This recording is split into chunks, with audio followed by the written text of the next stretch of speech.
Hey everybody, here DXUN, and we're going to be going through the artifact for the Frost Decay.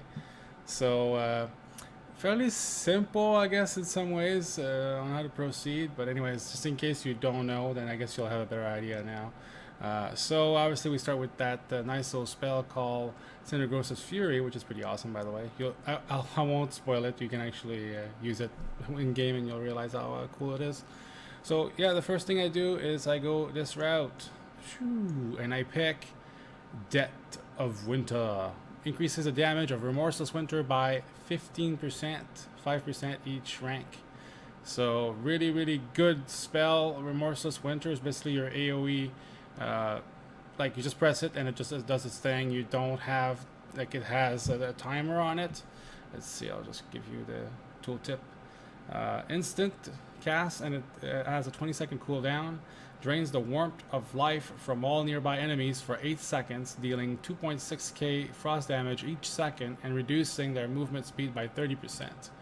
That in itself is really awesome. And then you can actually couple it with Pillars of Frost, and then if any target that get hit 5 times by the combination of both actually gets stunned for 4 seconds. It's actually a talent I can't show you, but it's called Winter is Coming in your talent spec, which I will be going through eventually at some point.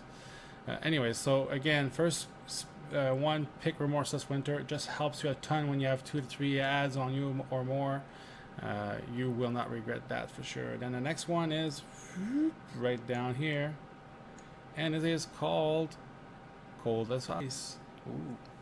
Little note to foreigner, I guess. Increases the frost damage dealt by 10%, and as maybe you don't know, but there's pretty much all we do is frost damage right now. So frost decays with frost damage. That's crazy. But yes, in this case I have 4 ranks because I have an actual artifact power up in the slots above. A rune, sorry. And yeah, let's see. This one right here gives me plus 40 on vols and plus 1 rank of Cold as Ice. So right now I only have 3 of the 4 ranks. Technically there's only 3, but with the rune it adds 1 rank. So I just have to get a little bit more artifact power and then get that last rank. Again, frost damage really huge, so that's definitely a must. After that, I go actually this route and pick up Blast Radius. Increases the damage dealt by your Howling Blast by 10%, and I have 4 ranks of that because I have the another, again, rune that increases it by 1. Then after that we go this route. Just again, so let's go through it. Ice in your veins increases the healing of Death Strike by 100% while Icebound Fortitude is active. So Icebound Fortitude, your survival cooldown kind of thing. You can use that plus that, so that it doubles your Death Strike, which is already pretty good. So again, not a bad cooldown, a defensive cooldown.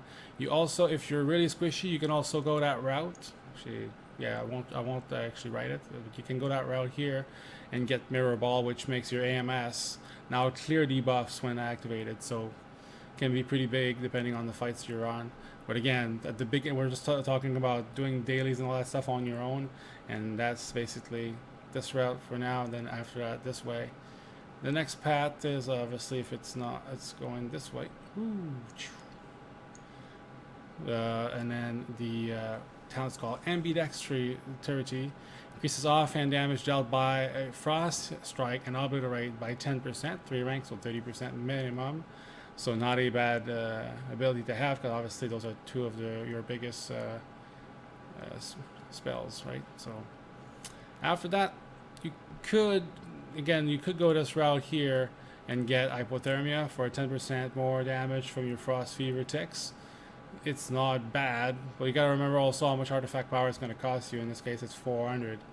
Or you can go this route, increases your Frost Strike range by 8 yards. Now this is more like a raiding or dungeon thing where you switch targets constantly and they're not quite next to each other. That will be huge in helping you get some damage early as you get there, so that you do not just like howling blast because you have nothing else that you can use from range perspective. You also have Obliterate. That's the one I'm basically going for. I basically go from right here to right down here and pick up Overpowered. Your Obliterate has a chance to generate 3 runic power. Plus, and then after that, I'm one step closer to getting Frozen Souls. When Remorseless Winter expires, a burst of frost damage is released. Damage is increased for each enemy hit during Remorseless Winter, which is pretty much everything that's like on melee range. If they're in melee range, you're guaranteed that they have it. It's basically a 360 around you. So that means right here, whoop, this way. And there you have it. That's how I would start. Again, everybody's different, and also it doesn't stop you from picking up this option here if you want. But again, depending on, let's see. Actually, no, they're all 400 at this point. Okay, so I guess it doesn't matter. So again, I would probably go this way then, and then after that, go that route. But again, they're all good. So that's one of the good things for Frost DK is they have a lot of decent talents that you would want. So again, go this route, pick up Remorseless Winter upgrade, and pick up your Frost damage upgrade, and then after that, go that route. Whether you go this way or this way, again, your call. Again, thanks for watching, and see you later.